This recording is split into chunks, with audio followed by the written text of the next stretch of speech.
코로나19 국내 확진자가 어제는 하루 동안 284명이나 늘었습니다. 전체 환자는 1,261명으로 지난달 20일 첫 번째 환자 발생 이후 37일 만에 1,000명 선을 넘어섰습니다. 사망자는 12명에 이릅니다. 이 같은 상황에서 신종감염병 중앙임상위원회는 코로나19 확진자가 당분간 더 늘어날 것으로 전망했습니다. 질병관리본부장을 지낸 전병률 차의학 전문대학원 교수 자리에 함께했습니다. 어서 오십시오. 안녕하세요. 네, 교수님. 어제 37일 만에 1,000명 선을 넘어섰고요. 하루 동안에 늘어난 확진자 수는 284명이나 됩니다. 가장 많은 증가세를 어제 보였는데 어떻게 보세요? 네, 사실 이제 그동안에 대구 신천지 교회와 청도 대남병원을 중심으로 한 집단 발병 사례가 계속적으로 이제 환자를 확산시키는 그런 이제 이 매개점이 됐었는데요. 이제 어제 284명의 확진 환자가 많이 나온 것은 그동안에 이제 신천지 교회에 의심 증상이 있었던 사람들에 대한 검사가 어제 다 완료가 됐습니다. 네. 아마 그런 이유로 어제까지 환자 수가 대폭 증가한 것으로 보이는데요.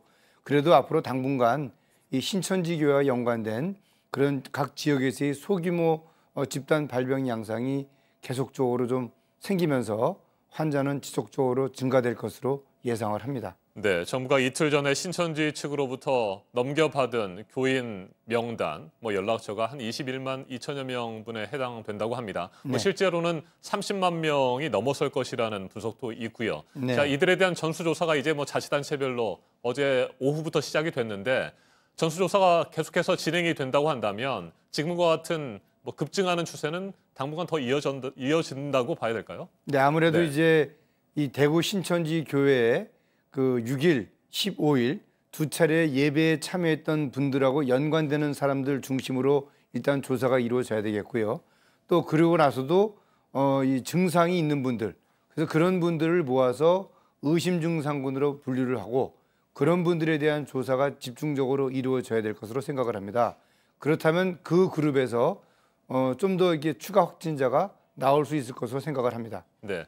중앙임상위원회가 어제 다양한 예측들을 내놨습니다. 다음 달까지 계속될 것이고 아마 다음 달 20일쯤 정점을 찍을 것이다. 이렇게 내다봤는데 그 부분에 대해서 동의하십니까? 네, 대부분의 그 연구기관도 우한의 질병 발병 양상과 비교했을 때 첫 환자가 발생한 이후에 한 달 정도부터가 이제 집중적으로 늘어나면서 그리고 또 그 다음 한 달째에 정점을 이제 이룬다는 그런 분석이 있었습니다. 우리나라의 경우에도 이 소위 말하는 재생산 지수, 그러니까 한 사람의 환자가 몇 명의 환자를 만들 것이냐, 그 재생산 지수가 한 2.2 정도가 된다고 그러는데요. 그 재생산 지수를 감안했을 때 이제 첫 환자가 발생한 2달 정도쯤이 정점을 이룰 것으로 지금 보고 있고요. 다만 그 정점을 이룰 때의 환자 수가 몇 명이나 될 것이냐, 거기에 대해서는 약간의 의견 차는 있는 것 같습니다. 네, 재생산 지수를 줄이는 것이 그렇다면 굉장히 중요할 것 같습니다. 이 재생산 지수를 줄인다라고 하는 것은 추가 감염을 어떻게든지 막아내야 되는 것 아니겠습니까? 그런데 이제 현실적으로 이 바이러스가 가지고 있는 특징이 바로 재생산 지수인데요. 네. 그 재생산 지수를 줄이는 것은 쉽지가 않고요. 다만 우리 사람들이 그런 이 감염자의 폭로가 되는 사람들을 줄여주는 것이 전체적인 환자 수를 줄이는 방법이 되겠습니다. 따라서 증상이 있는 사람들과의 접촉을 줄이는 것이고 그러한 방법은 바로 이 사회적 활동을 좀 줄이면서 사람들이 많이 모인 곳을 방문하지 않고 그리고 또 개인 위생 수칙을 지키는 것들 그런 것들이 환자 발생 숫자를 줄이는 방법이 되겠습니다. 네. 경증이라든지 무증상자 환자들도 여전히 꽤 있는 것 같습니다. 그렇다고 한다면 이게 감기인지 아니면 코로나19인지 어떻게 구분할 수 있겠습니까? 일반인들은. 네, 사실 일반인들이 증상만으로 구분하는 것은 쉽지 않습니다.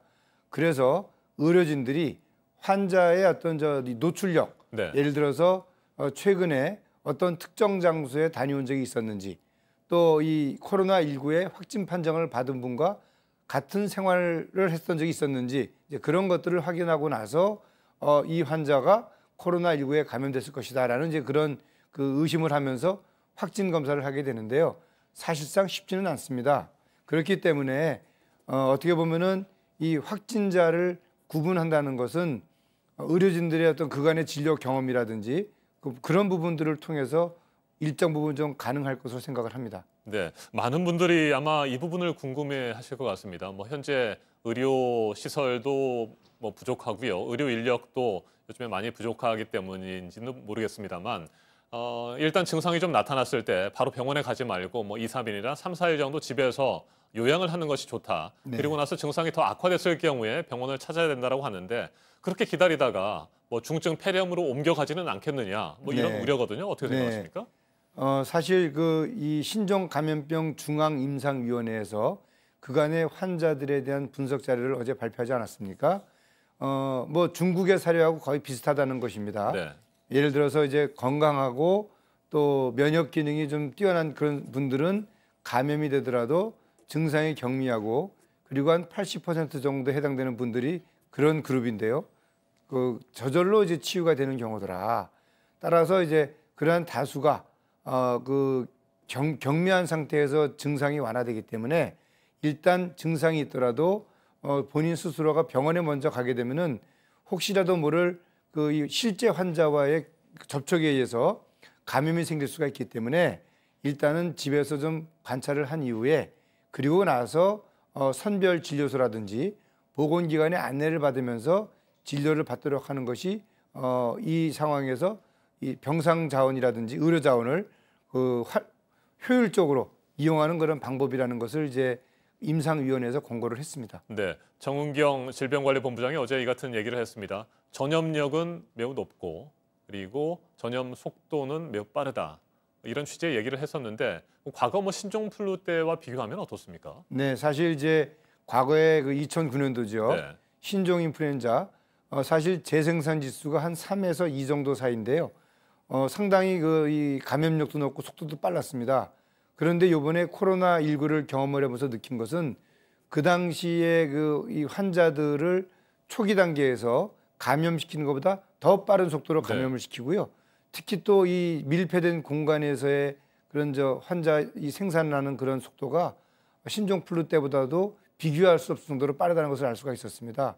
특히 그런 의미에서 이 밀폐된 공간에서 이루어지는 종교활동 등을 통해서 집단 발병 양상이 지속적으로 생기는 것 같은 그런 의심이 들고 있습니다. 네, 일부 확진자들 가운데는 뭐 초기에는 음성 판정을 받았다가 나중에 또 양성 판정을 받는 경우들이 꽤 있습니다. 자, 초기에 바이러스의 양이 그렇게 많지 않았기 때문에 음성 판정을 받았다 이렇게 봐야 됩니까? 네, 사실 이제 이 검사 결과가 100% 있는 그대로를 밝힐 수만 있다면 참 좋을 텐데 이 검사에 영향을 주는 부분들은 잠복기 중에서 혹시 있는 것은 아닌지 완화기에서 있는 것은 아닌지 그리고 또 검체의 양이 부족하지는 않았는지 또 검체의 그런 채취 과정이 또 정확하지 않았는지 이제 그런 부분들이 실제 그 검사에 영향을 주는 요인으로 지금 알려져 있습니다. 아마 이제 그런 부분들 때문에 실제 양성인데도 음성이 나올 수도 있고요. 그래서 이제 의사 선생님들이 환자의 증상을 감안해서 음성이 나오더라도 증상이 볼 때 양성 같은 그런 의심이 들 때 반복적으로 검사를 실시하는 이유가 바로 거기에 있습니다. 네, 가능하면 확산세가 멈추고 빨리 진정이 됐으면 좋겠습니다만 아쉬운 대로 중앙임상위원회가 어제 밝힌 것처럼 다음 달 20일쯤 정점을 찍고 이제 완벽하게 꺾여서 변곡점이 마련됐으면 좋겠다는 또 기대를 갖게 됩니다. 결국에는 장기전으로 접어든 상황인데 이 장기전에 대비하기 위해서 어떤 노력들이 더 필요하다고 보십니까? 끝으로 말씀을 좀 해주십시오. 모든 것이 이제 그 자원의 절대적인 그 필요성입니다.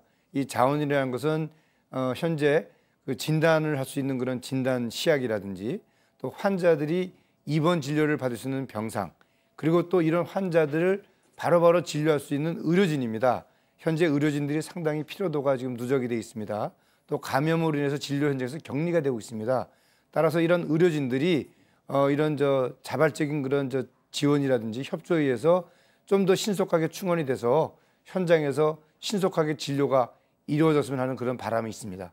알겠습니다. 오늘은 여기까지 듣겠습니다. 전병률 차의학 전문대학원 교수였습니다. 말씀 잘 들었습니다.